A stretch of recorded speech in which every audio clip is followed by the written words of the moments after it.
Cool. Well, Aaron Wolf, welcome to the Fearless Storyteller podcast. Thank you. Thanks for having me. Yeah, you've got is that on brand hat and some Uh, podcast stuff behind you there? yeah, it's all we have. I guess only one of the monitors is on right now, but we have. I always wear my Howling Wolf Productions hat. This logo that I have on, it's a wolf with the film strip coming out of it. You Mm, can see it online since this is a podcast, so you can't see it. But it's something I conjured up in high school as a thing I wanted to do is have Howling Wolf Productions. That's my production company, and it's mm. a wolf because my last name is Wolf with a film strips spitting out of it. So Yeah. then once it became more and more of a reality in college after college, it's like I need a hat. I need to have a hat for this dream. But I it's need just my a own hat. What's going on yeah, you do. here? Exactly. Yeah. So this hat's kind of a represents the dream I've always had. Mm, that's cool. So you've known for a long time what you wanted to do, sounds like. Yeah, probably since I was 6 or 7, Wow. That's clarity and you acting and and you directing. kept with that. So yeah, for people who don't know who you are, like this is one of my two canned questions here. Like, what would you like to share about yourself? Sure. I'm a actor director of a production company, Howling Wolf Productions. Mm, I have always been into the creative space since I was a little kid. mm, Started doing community theater acting, went into doing filmmaking in junior high, high school, and by filmmaking I mean taking my dad's, I think it was mini DV recorder, mm, and um, and making stuff, just making anything I could think of, mm, and then college, went to New York University, did the film program and acting program there, and just kept on with it. And then yeah. after college, I was a waiter for 6 months, and then someone saw one of my films Mm, at a film festival and hired me to make a professional film. And so then I got to professionally say I was Howling Wolf Productions instead nice. of just say it as a dream.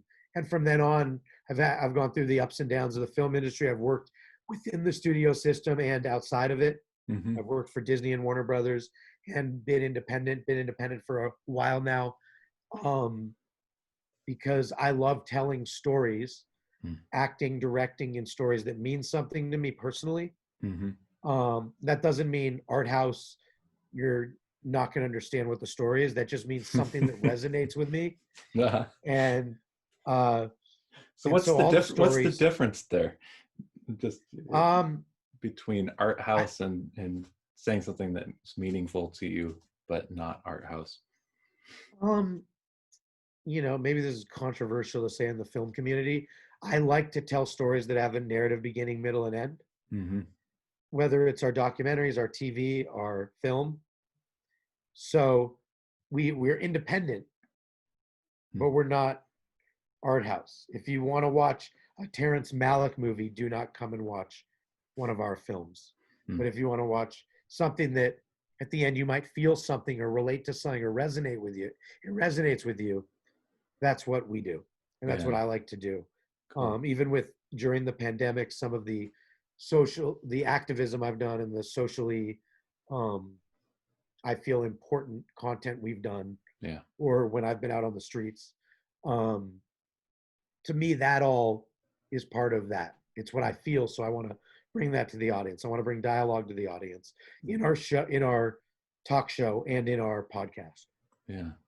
And so when did you realize that you wanted to make art, commercial art that was meaningful? Like, was that at some point mid-career when you realized that you wanted to narrow down or to do? It was in college. Yeah. Um, Actually, it's a good question. It was in college that I decided to. The first issue I wanted to take on was learning disabilities, Mm, because I have learning disabilities, and I really saw that they're not a disability, they're an advantage. It's mm, just our societal makeup in the education system puts you in a corner instead of says you have a ton of talent. It's just you're not going to maybe ace a science exam. yeah.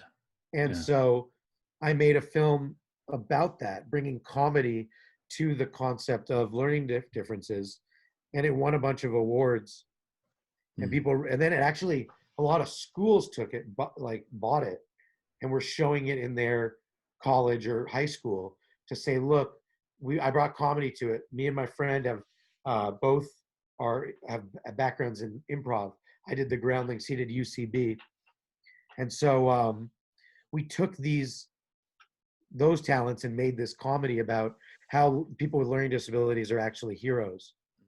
So that was it. That was my first one. I was probably 19, 18. Wow. All right.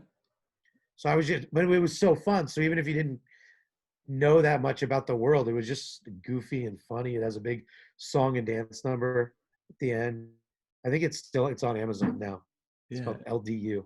And was the character a kind of like a direct translation of you as far as the No, main character? it was a caricature of someone who doesn't know about learning differences. Ah. So the concept was two reporters go into the backwoods of Vermont because they want to find out, their new mission is to find out what the LD is, Okay. because whoever has the LD might be causing lots of conflict in the world. And what they Mm. come to realize is that they in fact have the LD. Yeah. Yeah. So like They have, a worldview kind of revelation yes, there. Yeah. yes, these guys have It's the like the LD. Matrix remade. It is. It's the I can't say it better. It's like the Matrix meets uh Dumb and Dumber, but with a point and a purpose, and Was it with a socially. If Dumb and Dumber was very socially woke? woke movie. Yeah. Yeah. So was that a vulnerable thing to lean into? Because you're making this work to put it out there, right? It was definitely, I decided starting then, and then it still took time to really do it, but I call it coming out of the closet with Mm. your difference, or with Mm-hmm. what society calls your difference. Yeah. So it took a lot of time because I didn't initially want to do it. I wanted to be part of the norm. Mm. I was able to fit into the norm. And then at NYU, it's really, I got in because of the films I made, not necessarily because of my academia, but Mm-hmm. it's considered the top film school in the country. So to Mm-hmm. be different, to say you have a difference, was scary. Yeah. But then as I saw more success in doing it, Mm-hmm. I said, screw it. Yeah. Like, judge me how you want. I'm doing things you're not doing. So Yeah. not that it's a comparison contest, but Yeah. Did you judge me do how you want. like how do you measure success with something like that? Is it a combination of like reception, like people want to watch it and enjoy watching it, and is there also a piece of like I got the discussion I wanted out of that? Yeah, I think that it's three pronged. Mm. I think first, for me, it's doing it because creating to me is my outlet. Mm-hmm. It's me. It's who I am. It's my baby. It's my heart. It's my soul. Mm. So being able to do it, being able to get the messages out there, being able to know that I'm giving myself in an artistic way, in the way that I know how to give, Yeah. is very important to me. Number two would be anyone, one person, two people, 10 people, 10,000 people, 100,000 people, a million people, whatever the number. If they have a discussion based on it, Mm-hmm. then I feel I'm succeeding. And then three is the reception. So I'd Yeah. say the reception would be third. Um, with our movie last year that was in theaters called Restoring Tomorrow, which is on Amazon now, as of a month ago or 2 months ago. Restoring Tomorrow, it got 100% on Rotten Tomatoes, which Wow. I think only two films got last year, which was awesome. Fantastic. Not That's nearly great. as rewarding. Yeah. Yeah, which is really cool. And I recommend everyone go see it. It's called Restoring Tomorrow. Mm. What is way more rewarding, and until the pandemic, I've been doing it a lot, is getting to go to different places and speak about the topics it brings up, which is community, and making sure that we come together as a community. So we go out and make community Right. together, which during COVID is more important than ever. I was going to speak in different communities around the country about that topic. Mm, Having the individual conversations afterwards where someone would come up to me and say, Aaron, your film touched me. I now want to go do something good in my community. mm, I want to go revisit my roots so I yeah, can continue for future generations. That meant the most to me, yeah, what people took from it. yeah, absolutely. And have you noticed that over time of doing this that, I don't know, I can't make any presumptions about how you were when you started in this process, but for me, there was a shift at some point in my own creating where it went from, I'm just trying to be on the stage and make you feel something and communicate, but mostly it's a one-way process, to where I really recognize the need for like a dialogue, like two-way exchange of energy. Like, have you noticed that? Yeah, I guess I'm slightly different, but I hear exactly what you're saying. Yeah. My first thing, I guess, was nerves. Mm, I was nervous. mm-hmm. It takes. I always believed in myself, and I was always nervous. Yeah, Like, yeah, is this going to work? yeah. Is this going to resonate? Is someone going to respond? Am I going to screw up? All the nerves that go through your head before you go out, and there's 500, 1,000 people waiting to listen to you, Yeah, or watch what you do is nerve yeah, wracking. yeah. So Does it's it ever taken go time to. away? No. No? Yeah. No, it doesn't. The last place I spoke at before the pandemic was in Norfolk, Mm, Norfolk, Virginia. Um, Norfolk, Virginia, right? Yeah, not Norfolk. Yeah, I was in West Virginia too. Um, Norfolk, Virginia, and the theater I was at was a gorgeous theater which name I forget. But the night before, um, Steve Martin and Martin Short had performed at the exact same theater, mm. and so just that made me like petrified because That's who you're I was like, following oh up. my gosh, two legends of my life were on this stage the night before. I know I'm not going to deliver like they do. I Hmm. just hope I create a dialogue. Yeah. So, which brings up the dialogue portion of your question. I grew up in a very lucky household in that I had a middle class upbringing where it was all dialogue. My grandfather came from Nazi Germany, Mm, escaped and became a rabbi and promoted interfaith. mm. So my life was growing up around dialogue. All right. People from all backgrounds, all colors, all religions, all creeds, all thought processes, everything that was around our dinner table growing up. So I, to me, it was the norm. Mm, Dialogue was the norm. He created interfaith. Like yeah. a lot of the big interfaith organizations, that was what his mission was to create dialogue coming from a place where there was none. Yeah. That's a pretty And cool so, thing to be yeah, it was cool. born I into. didn't So, appreciate yeah. it like I should have Yeah. when it when I was a kid, but it was very cool to grow up around. Yeah. Yeah. So what's driving you now? Like 2020, in the midst of COVID world and Yeah, what's driving me the most now is one. I think a lot of what my grandfather would do right now. mm, He's no longer with us, and I think of how what and my grandma and all my grandparents what they went through in their lives growing up. My grandma growing up broke. My grandfather growing up having everything taken away from him in Germany. Even on my Canadian side, I'm half Canadian. Them growing up with nothing, mm, around Great Depression era, and thinking, man, what can I do now with what voice I have to mm-hmm, make a difference mm-hmm, and to make sure I'm not shutting out anyone's voice? mm, Because the only way we can understand right now is to accept all voices. And I mm, believe not to agree with all voices, to accept all voices. It's a mm, big difference. mm, Um, like what I see on TV, and it's why we're doing the show we're doing, or a couple of the shows we're doing. What I see on TV is whether you watch CNN or Fox News or whatever you watch, is people trying to create more more divisive uh, actions in our country Mm-hmm.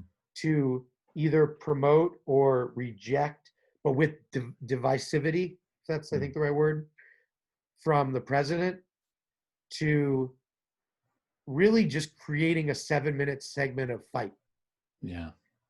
And what I've wanted to do, and I know you've listened a little bit to our Aaron and Rohit's Hopeless Show podcast on every podcast app, Apple, Mm. or just look up Aaron and Rohit or the Hopeless Show. So that's all about trying to find hope in all things hopeless right Yeah. now. And then the Together Show, which is about bringing on guests and having conversations that we might agree with, we might disagree with, but we're having a dialogue, and the comment section is open, so anyone can comment, anyone can discuss. It's right now on the Together Show on, or I think it's the underscore together underscore show on Facebook. It's also on HWP, Howling Wolf Productions TV on YouTube. It's going to be in another landing spot soon, but we've had everyone from W.E.B. Du Bois' grandson, Wow. so the founder of the NAACP's grandson, on the Yeah. show, Yeah. to we just had a right-wing conservative TV pastor on the show. I recommend people listen to both. Yeah. You may really disagree with some of what is said. I keep my voice in the show, Yeah. but it's bringing voices to the forefront, and we keep getting more listeners and viewers. In the show, it's viewers. You know, we're getting 50, 60,000 viewers a show already, and if that can get people to listen to one another, have a Mm. conversation, and not just have these 7-minute fights, Yeah. then I think we're doing something. How do we bring inclusion, right, and not shutting people down into narrative fiction, do you think? Um, I think there's a big, big scope of how to answer that. Mm. For example, I saw something. Well, say personally first. Mm. The things we're creating now, the goal is to have inclusion in that we're trying to make the best product, the best film that again speaks from my heart. Mm-hmm. Our even our thriller that's coming out in October called Tar. It got delayed because of COVID. Mm-hmm. It'll be in drive-ins near you, and then and on demand on streaming and stuff. It's called Tar. It's about a third generation Jewish family that comes to the US. And then a creature comes up from the La Brea tar pits and attacks the city and the family. Mm. So it is based in a truth of growing up the grandson of an immigrant who came here to try to make it. Yeah. It also has total crazy fiction, is a really fun creature feature movie, Yeah. fun adventure movie. Has a couple Academy Award nominees in it. I really recommend people checking it out. So I'm going to keep sticking to that narrative, whether it's a socially conscious film like Restoring Tomorrow to a more fun thriller. It still has the roots of things that I can relate to. Yeah. And when it comes to inclusion, Yeah. I always want to be inclusive for all types of people. Mm. So working with which is maybe a something I have to work on, is I've been too unaware of it, because to me, up until really these last 4 years, my life was just always about inclusion. Like, I'd have conversations with my Christian friends, my Black friends, my Latin friends, my Asian friends, like, what's your life like? What's it like? It was just always about that, because that's how I grew up. Yeah. I don't think I thought of it enough as I need to be think of it in a deeper, more inclusive way. And I want to keep working on that Yeah. while also just telling the stories that I think are important to tell. Yeah. One thing that I didn't totally agree with is the Emmys came out, the nominations. Yeah. And there was a big topic there that I thought was weird, where they said the African American nominations and representation was through the roof, Mm-hmm. but it wasn't fair to Latins. Mm. And I'm Yeah. thinking in my head, we also have to be, it's good to make sure we're inclusive. It's also good to make sure we're honoring the best quality uh, product out there. Yeah. Yeah. So there's a balance Yeah. because, uh, to say, let's say there wasn't enough Jewish content out there. Like, I feel stupid saying that. Yeah. Uh, maybe the content I made wasn't good enough. Yeah. So I think there's a balance we want to find. I don't think any extreme is a good place to go. Yeah. But I'm glad that overall it seemed like an inclusive list of Yeah. shows. I imagine there's really two ways to think about it, and they're not necessarily exclusive, right? But one is when you see somebody winning an award that looks like you, right? That sounds Mhm. like you, it may give you permission to feel like you can be in that industry and do what they're doing, right? Yes. And the other school of thought is, well, if we're really digging into and leaning into diversity, inclusion, equity in these conversations, then if we round out who's participating in our industries, right, then you're naturally going to have a byproduct of where it's actually a meritocracy, right? Yeah. Where you can That's a say great point. with confidence, right, that the best products are winning, right? I think you nailed it. That's, to me, the actual American dream, which has never existed yet, Yeah. in my opinion, is maybe that's the wrong thing to say, but I believe it to be true.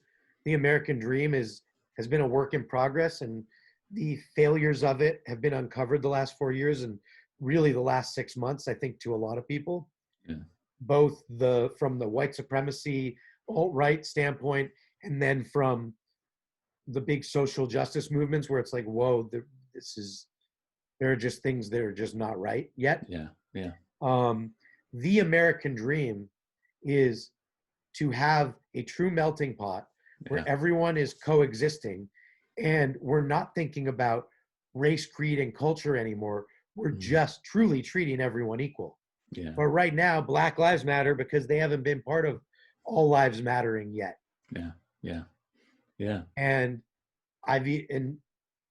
anti-Semitism, which I didn't know existed in this country the way it does, is an insane all-time high. It's up like 200, 300%. Don't quote my facts, but some Yeah. exorbitant amount the last 4 years. Yeah. So obviously, Jews, there are a lot of people who just want Jews to be still exterminated Yeah. in this country. That's on another level. So the American dream does not exist yet. It's Yeah. still a dream. Yeah. I imagine that, like, something I think about the power of mythology, and the kind of as I've evolved in aging into this world and becoming more aware of things that maybe aren't different but have always been, right? Like, I'm very aware of the power of, like, say, national mythology, right? Like the mythology of our country, right? That we're born into, and we learn, right? The stories of what our country is and stands for, and the songs and the way we talk about it, right? And that's what we're emotionally attached to, right? We're creating this resonance and attachment. And I imagine you and I care because we believe in the mythology, like the power of it, right? Yeah, the mythology of the dream. Yeah. Yeah. And that's why I think everybody gets so upset when you say that the mythology isn't real. I couldn't agree more, and I think, how do I say this? What I've been seeing Mm. is, and actually part of it goes back to education, is we are, because of our class system not being balanced in any way. Yeah. Um, lower income education, it has meant that a lot of people in our society are highly uneducated. Yeah. If you're highly uneducated, then what do you go to? That mythology. So if you're white and your family goes back 200 years in this country, your lineage, Yeah. and you're white and you don't really know much else, then you're going to go on that mythology of, this is the American way. I get my guns. I don't need anyone to tell me about my masks. And I have my white privilege and I'm going to go to my parties and nobody's going to tell me what to do. Yeah. Now, to me, that sounds a bit off kilter, but it's also a truth right now. So how do we solve the truths?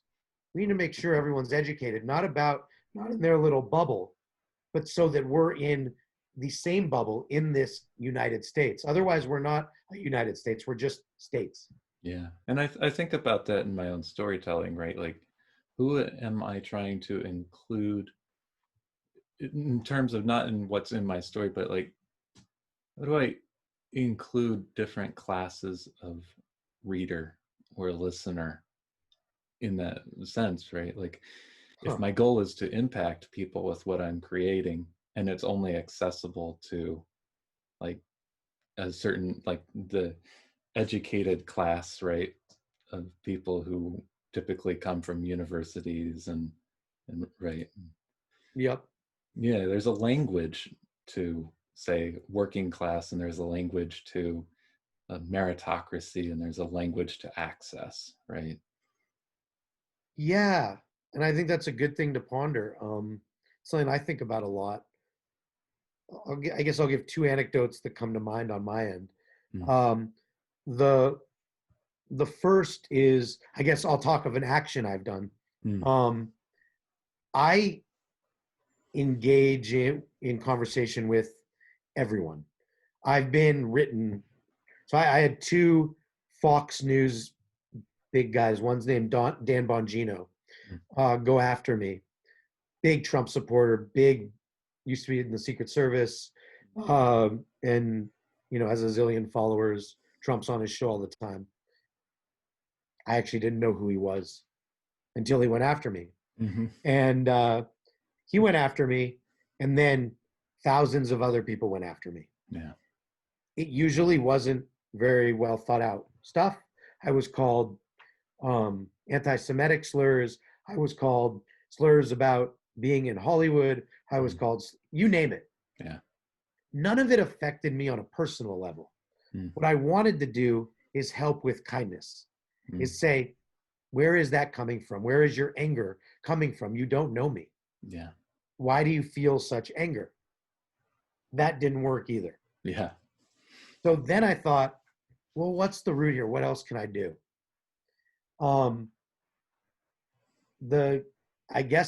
What I decided to do is try to engage everyone possible in the work I do. Come up with this. I know you can't see it on a podcast, but the Logic Party, which is at the Logic Party on all social media, which is it's a wolf that's howling, but it's red and blue. So it's saying, I'm not left, I'm not right. I'm trying to come at these things logically. So I'm not just part of a tribe, part of a party tribe. Yeah. So I came up with that. And then I thought, our education. You're trying to invite, you're standing up this tent and you're trying to invite people in who resonate with a different label than the ones that are charged, maybe. Exactly, because if we stick to this party way and this tribal way that our country's at, we're screwed. We're not America. We're two different places. And so I guess that was one of the places I went. While also realizing that a lot of these people, the reason Trump resonates well with them is because he's potentially the first politician that a lot of people who otherwise weren't into politics understand. Mm-hmm. Not necessarily in a good way, Yeah. but everyone's been in third grade. Everyone's been bullied. Everyone's seen bully rhetoric. Everyone's been like the popular kids versus the not popular kids. And that's what Everyone's he worked feeds for that off. middle manager too. And everyone's worked for that. Exactly. And Yeah. everyone's worked for that middle manager. Yeah. And so his rhetoric does resonate on a very low denominator, in my opinion, to everyone. Everyone can understand it, whether you like it or don't. Yeah. It's very obvious. My hope is that we can go above that, because Yeah. I think we are, as a society, we can be better than that. And Yeah. it's why I had on our Together show, or it's the Together Show Live, I think is the actual name. We had Pastor Lucas Miles on the last one. It's a two-parter. One's up now and one's going to be up shortly. He's a very right wing conservative TV pastor. Yeah. Why I had him on is because he's well educated. I went to college. Not going to say my level of education, because to me it's all overrated. It's more what you make of your life. Mm. But what conversation can we have coming from completely different viewpoints? Yeah. Um, and I'll let you got the audience listen and see, or watch and see. You can watch the show. It was very revealing to me, and then make your decisions based on what we say. Yeah. But giving him a voice is just as important as giving W.B. Du Bois, the founder of the NAACP's grandson, who's a big activist, a voice. Yeah. Because we need to hear all voices so we can come to our own educated conclusions. Yeah. Well said. Yeah. Thank you. So, Moderately said. well, it's a conversation, and that's part of being imperfect, right? Too. Yes. It's all a We are all conversation. also, contrary to the president's belief, we are all imperfect. We're all very flawed. What? I know, right? None of us are the best at everything, the Yeah. greatest, the hugest. We aren't. We are all flawed, and we are all constantly learning. And if you decide when you're 15 or 14 to stop learning, Yeah. you're stopped growing as a person. Yeah.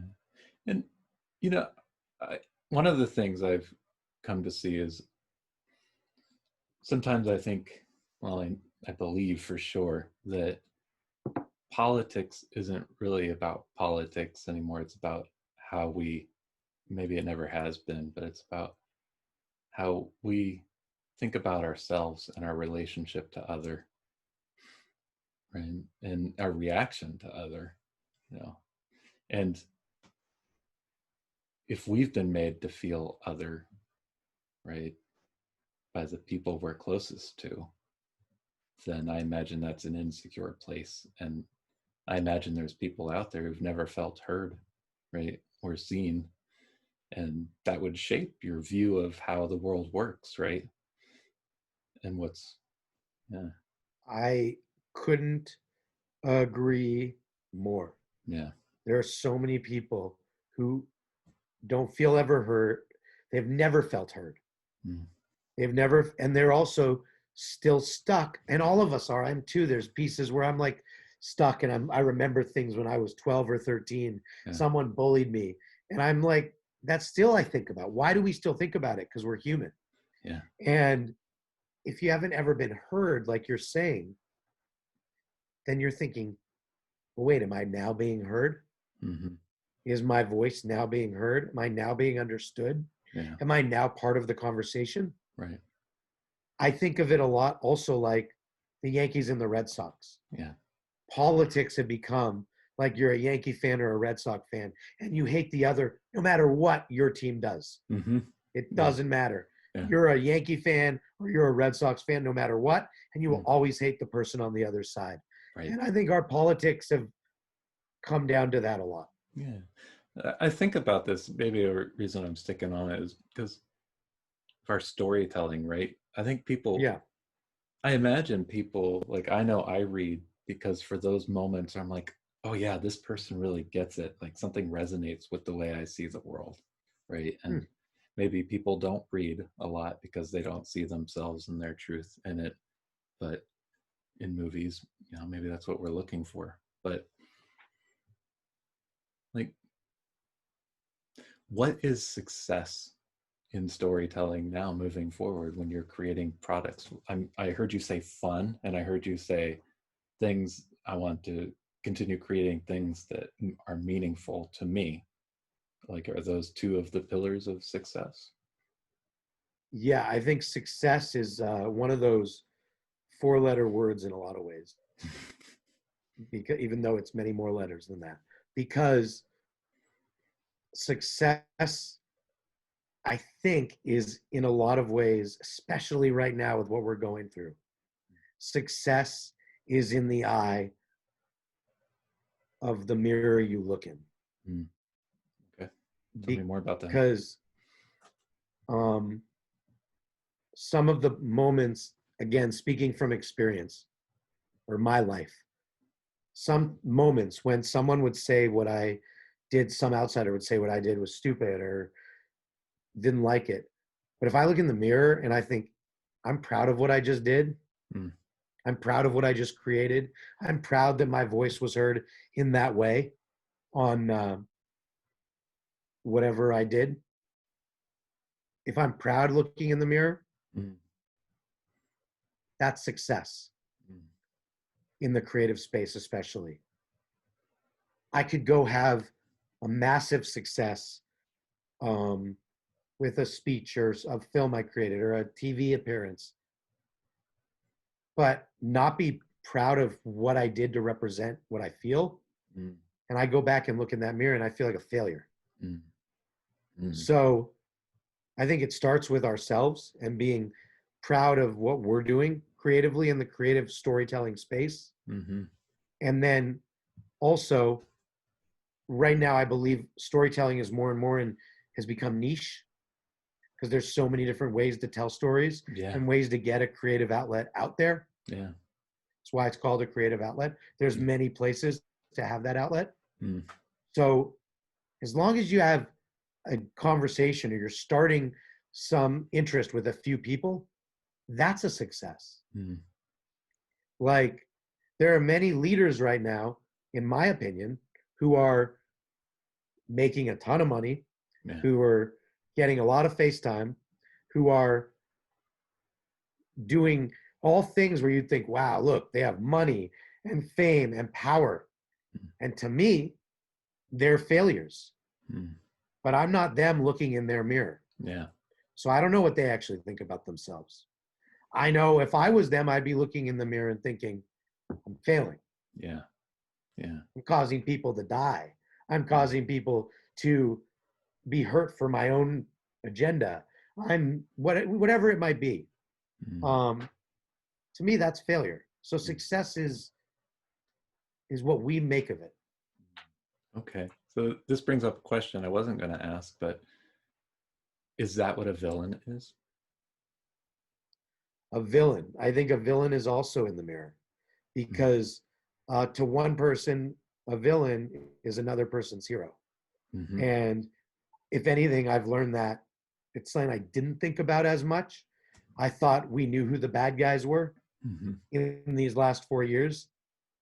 I've learned one person's bad guy, Yeah. one person's behavior that I would find to be exactly the opposite of how I was raised is another person's hero. Mm-hmm. So I think a hero and a villain are uh, are part of that gray area of life that we live in. Mm. Life is not black and white. Mm-hmm. Life is gray. Heroes and villains, I thought were black and white, but it's gray. I mean, some people were just in Walmart yesterday with Nazi masks on. Mm. I didn't think that. I thought that was a consensus thing. That was not what we do in this country. Yeah. Yeah. I see people fighting for the Confederate flag still.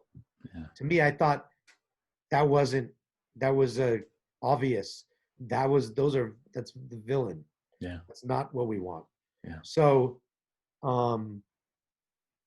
yeah, I think that a hero, for example, John Lewis, who just passed away.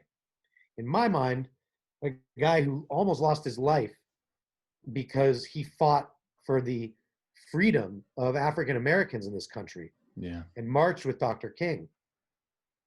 To me, it's pretty obvious he's a hero. But some people, including leaders of the country, Yeah. think opposite. So, I think the hero is in the eye of the beholder. Mm. And the villain is in the eye of the beholder. Right. Okay. And so when you're storytelling, I imagine you have to be really clear about your point of view, right? That's something that can't be subjective, right? Unless you tell the story in a certain way. No, it it can't, but it can. I Mm. think that it's also, I think that characters who have conflict are the best kind of characters. Mm. So any villain, let's take a famous villain like Darth Vader. Yeah. Darth Vader, we think is just a bad guy. Then we realize this is his son, Mm-hmm. and he just wants his son to come to his party, Yeah. which happens to be the evil party, Right. but he still wants his son. Yeah. Every father, many fathers, I'm not a parent, but I believe many fathers want their kid to do what they're doing. Mm. So to me, that's an interesting or see the world through their lens, for sure. or see the world through their lens. Yeah. And so I think that movie that came out, I believe, in the late 70s, before my time, it was already spearheading this concept that villains have complexities too. Yeah. Yeah. The good ones. Yeah. And it's the most famous villain, right? Just about. And that's the most famous villain that I can think of. Yeah. So exactly. So that, and then in our movies, in my creativity, I guess, to talk about that, I go at it the same way with our movie Tar that's coming out in October. Same idea with the villain. Mm. There is a deeper rooted complexity to it with the villain. It's not just a simple bad guy. Mm. Because I think that's more interesting. Yeah. I'm always refreshed that way, but that's personal preference. What, and by when there's complexity to the villain. Complexity. And I imagine with like a thriller, especially one that might veer toward horror or elements of horror, right? Like, and throwback. It's a throwback to like the 90s style. But it sometimes it's a little more subjective who the villain is in that kind of setting. So yeah, and there can also be heroes that fall into a more villain category and vice versa. Mm-hmm. There could be villains who then, as you learn more, you can see, oh, but I do see their point of view. Yeah. That's what makes storytelling interesting. And right now, in this pandemic and where we're at with storytelling, I think it's fun to examine those aspects of our creativity when we're bringing stories to light. Yeah. Go inward so we can go outward. Yeah. So, different question. I'm going to veer off. This is probably one of the last questions I'll ask is there something you haven't done yet with your career that maybe scares you that you'd really like to do? The answer to is there something that haven't done in my career that I would really like to that scares me? Mm-hmm. The answer is everything. There isn't one thing when I step into a new creative process or journey that doesn't have at least an inkling of fear involved with it.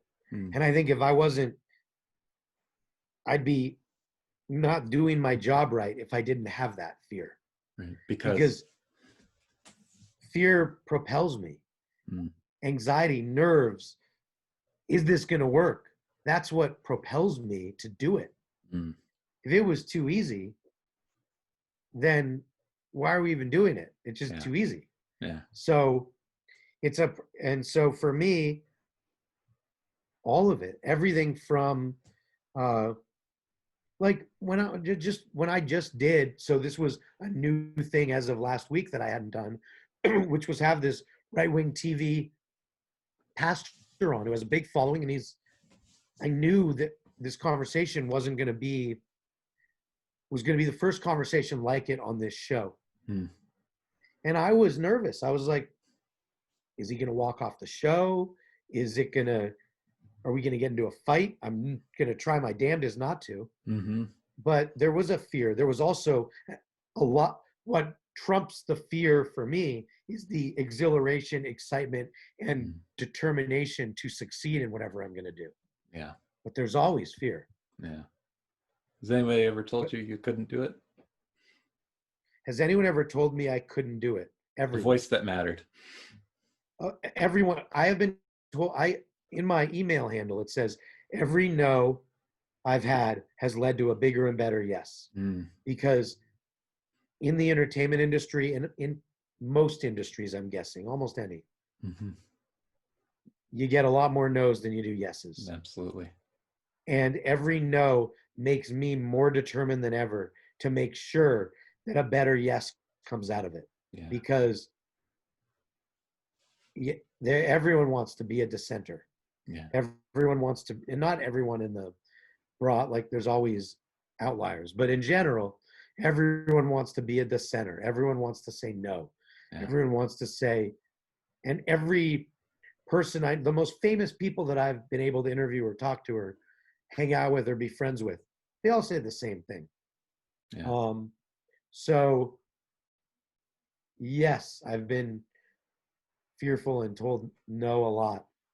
And I try after that initial anger to, okay, how many promises I've had or contracts that have been signed that have been thrown away. It's been everything you can imagine. Yeah. So far I've experienced, and there's going to be so much more that I'll experience that I couldn't expect. Yeah. It's like I almost go in thinking, all right, something will go bad with this. How am I going to overcome it? Yeah. I imagine that takes a lot of self-preservation, and some people may not deal with it with, self-preservation. But yeah, it actually takes a lot of learning, it's taken practice on my end, learning how not to immediately react. Oh yeah. Learning how to take that 10-second, 10-minute, 10-hour break to get your thoughts before you react, because that first reaction is 90% the wrong reaction. Yeah. Yeah. And so it's deep breath. Okay, that was just said. That hurt. That stung. That was wrong. Here's what I want to say. Now what am I going to say? And how am I actually going to internalize it so then I can externalize it? That sounds like nonviolent communication, perhaps. But nonviolent, which is actually just like in the creative ways or going out and peacefully protesting that I've done or engaging in conversation. It's all the same thing. It's all right. Here's what's going on. How can I be involved?